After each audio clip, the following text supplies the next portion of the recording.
Então,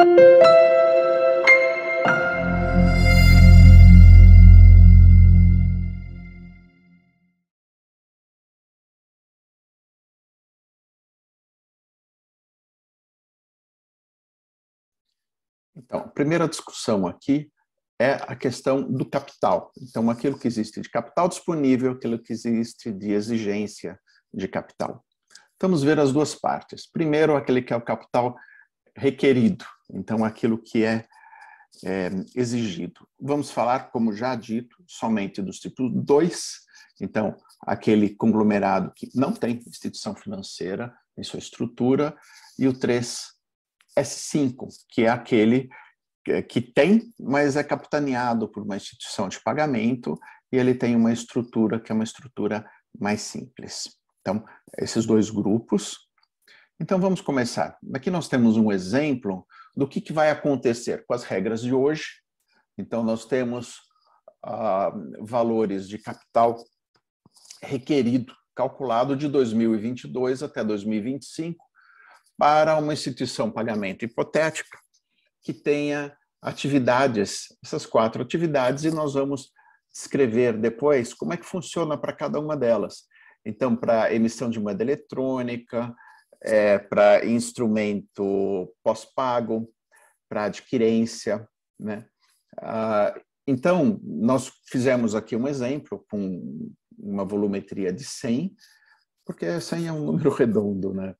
E daí nós evoluímos o que acontece todos os anos. Então, o que acontece, dá para ver embaixo, é que a soma disso, essa exigência de capital praticamente dobra.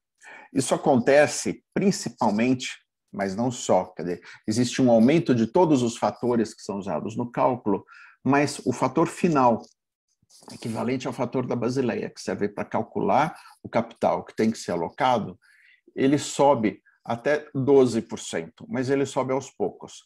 Então, ele vai de 8%, 10%, 12%. Nós vamos ver o efeito disso um pouco mais tarde. Então, esse é tipo 2, aquele tipo de conglomerado que não tem instituição financeira em sua estrutura. Olha só aqui o que acontece, vamos ver.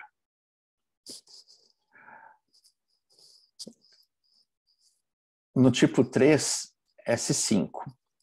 Tipo 3S5, as contas são exatamente as mesmas, o cálculo é o mesmo, com a grande diferença que a instituição na emissora do instrumento pós-pago, ela não calcula o valor baseado na volumetria. Isso é a regra que vale hoje, né, para agora. O que vai acontecer no futuro? Todo esse valor, esse risco, que é basicamente um risco de crédito, ele vai aparecer calculado separadamente num RWA, quer dizer, ativos ponderados a risco de crédito, seguindo regras que são decalque daquelas regras que são aplicadas às instituições financeiras. Então, quem olha esse mapa e fala, bem, esses números estão estáveis, eles não estão, eles vão crescer bastante por conta do risco de crédito e de outros riscos que vão ser incorporados também e que nós vamos discutir depois. E nós vamos agora passar para cada um desses itens. Então, para mostrar que há um aumento. O que existe aqui de requerimento mínimo de capital? O patrimônio de referência, quer dizer, aquele capital que está à disposição, o capital disponível, ele tem que ser maior ou igual que uma fração dos ativos ponderados ao risco para IP. Então, essa é a regra, não é diferente da regra de Basileia, é exatamente o mesmo, o conceito é exatamente o mesmo, a estrutura é simples, do tipo, nós estamos falando só de um nível de capital, não estamos falando de diversos, estamos falando de um único fator, então é uma estrutura mais simples que é aquela que vale, por exemplo, para os outros, tipo 13 e para o tipo 1, que seguem estruturas mais parecidas com aquelas das instituições financeiras. Então, nós temos o capital disponível, tem que ser maior ou igual que a exposição ponderada ao risco multiplicada por um fator. Esse fator é 12%, começa com 8 em 23, passa a ser 10% em 2024, atinge o valor cheio em 2025. Para o 3S5 é um pouco diferente, nós não estamos falando mais de 12%, estamos falando de 17%.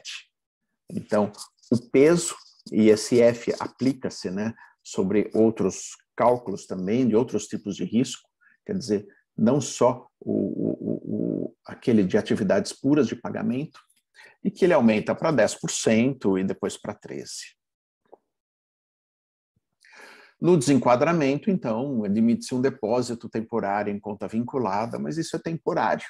Quer dizer, a questão mesmo é uma estruturação do nível de capital. O capital disponível tem que ser maior que aquele que é exigido. Ponto. Então, essa é a regra básica. Pondo aquela inequação de um outro formato, nós estamos dizendo aqui que o patrimônio disponível da instituição, pelos novos cálculos, quer dizer, a mesma instituição ela vai ter como considerado como disponível um volume menor de capital. Ela vai ter, pelos novos cálculos, uma exigência de capital, um volume de ativos ponderados, né, pelo risco, em outras palavras, a exposição dela ao risco, o novo cálculo vai aumentar esse valor.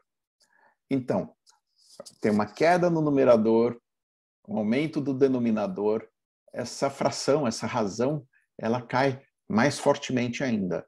E ela tem que ser maior ou igual que aquele F', que pode ser 12%, pode ser 17%, dependendo do caso, que também vai aumentar. Então, o que acontece é pressão pelos três lados, pelo capital disponível, pela exigência de capital e o fator.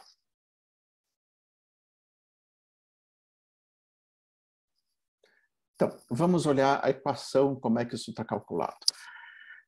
Esses ativos ponderados pelo risco para IP, para instituições de pagamento, né, elas são a soma dos ativos ponderados para o serviço de pagamento, é o primeiro fator, para risco de crédito, pelas regras simplificadas, que serão promulgadas, e essas regras elas serão um decalque daquelas da circular 4606 que a Ciane mostrou lá no começo da apresentação. Também pelas regras do câmbio, um RWA de câmbio, e o risco operacional. Esse risco operacional ele vai ser aplicado só ao tipo 3S5, então isso não entra no cálculo do tipo 2. Tá certo? Então, essa é a regra básica.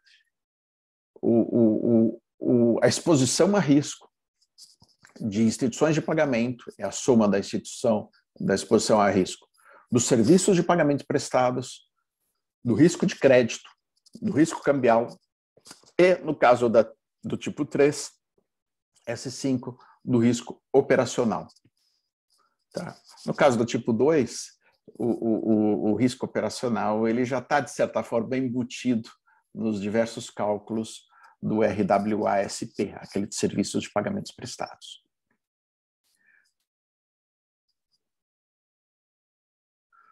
E o que é esse RWASA, que fala das SP, que fala das parcelas dos serviços de pagamentos prestados? Ele é calculado em cima dos 4 tipos de serviços de pagamento, que são aqueles 4 que estão identificados, né, na resolução BCB 80. Então, e nós vamos tratar de todos eles individualmente, é a soma, só que, como já falamos, o serviço de instrumento de pagamento pós só vale para o tipo 2, porque para o tipo 3, quem vai entrar em ação cumprindo essa mesma função é um RWA para crédito. E a ideia aqui é evitar dupla contagem. Esse fator D é 8% para o tipo 2, para o tipo 3 é igual ao próprio F'. O que quer dizer? Que à medida que o F' for crescendo de 8 para 10, de 10 para 12, esse F' vezes esse fator, ele vai andar de 1 até 1,5. Então, isso significa um peso atribuído cada vez maior para esse risco dentro das instituições do tipo 2. Para os conglomerados tipo 3, não, porque o F' é igual ao D, então as coisas sobem juntos e ele mantém uma relação de 1. Vamos ver esses exemplos aqui. No caso de um emissor de moeda eletrônica, qual que é a regra que nós temos hoje? É o máximo entre 2 milhões, né? 2 milhões é o valor mínimo, ou 2% do valor médio mensal das transações, ou 2% do saldo mensal da moeda eletrônica. Do saldo da moeda eletrônica, desculpa. Essa regra muda e ela muda completamente. Ela continua baseada em volumetria, mas ele passa a ser 1% de um saldo médio, né, olhando um período de 12 anos, mais 0,2% do valor médio mensal das transações, também olhando um período de 12 meses. Olhando embaixo, dá para ver como as coisas evoluem. Então, de 2022 para 2025, tem um aumento desses números. Então, de 2 para o número de transações de 100 milhões, por exemplo, ele vai de 2 e ele vai subindo por causa do fator, mas a conjugação, a mudança de critério faz com que esse aumento não seja assim tão representativo. No caso do 3S5, até cai, porque esse efeito do F' sobre D acaba não acontecendo. Tá? Então, até aqui, tudo bem. Nos outros, não. Nos outros tem um aumento. Aqui houve uma mudança de critério.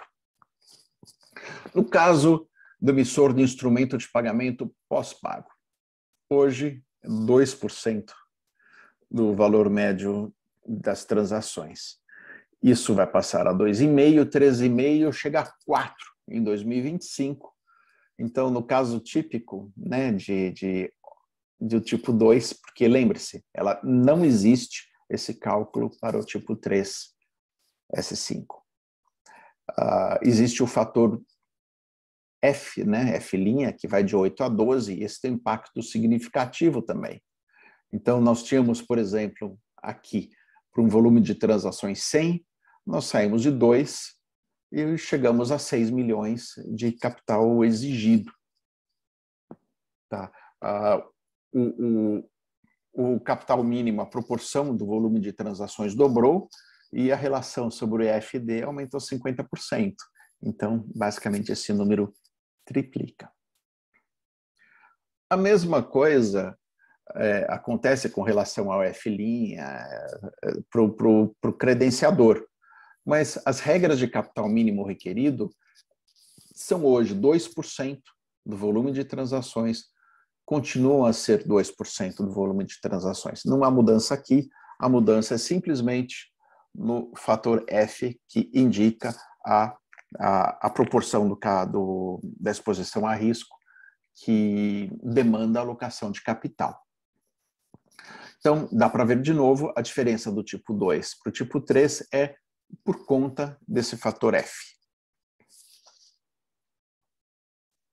Por fim, o iniciador de transação de pagamentos, hoje, um capital mínimo requerido de 1% do volume de transação, isso aumenta para 1,25%, chegando a 1,5%.